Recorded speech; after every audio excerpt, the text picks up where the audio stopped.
What?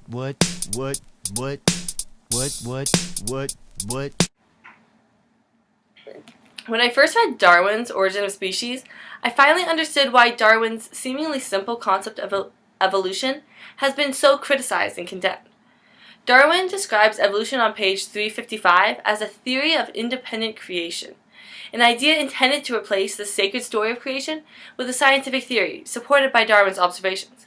But all sorts of people, from the 19th century Catholics to the 21st century Twitter followers, saw this explanation as an attempt to deprive God of his chief purpose, creation, and therefore it implies that God doesn't exist at all. Now, of course, this idea upset a lot of people who find meaning in religion, but in reality, Darwin just puts more meaning behind evolution and nature than in God. His book isn't about promoting atheism, it's about explaining existence. And he starts by explaining how mankind has become so advanced that the most exalted object which humans can imagine is the production of higher animals, as described on 490. And this basically means that we as humans really admire our ability to grow and change as a society to improve our worldwide domination. And how have we achieved this? Through evolution, in which every minor change over the millennia is crucial because the accumulation of little changes leads to big changes.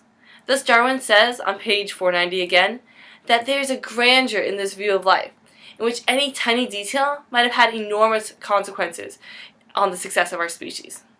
But so what? Why is life grand because of evolution? What meaning does evolution give to life? Darwin's answer is that evolution makes previously insignificant adaptations important.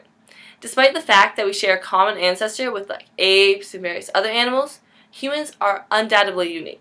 And this is because somewhere in our past, some little detail, some characteristic helped us evolve and redefine our species.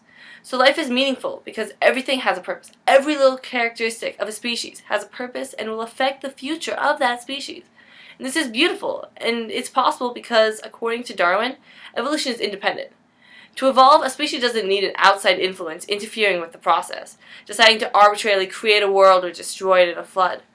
This independence is possible because evolution will continue on forever, as long as nature itself exists, slowly transferring a little part of our ancestors into every successive generation.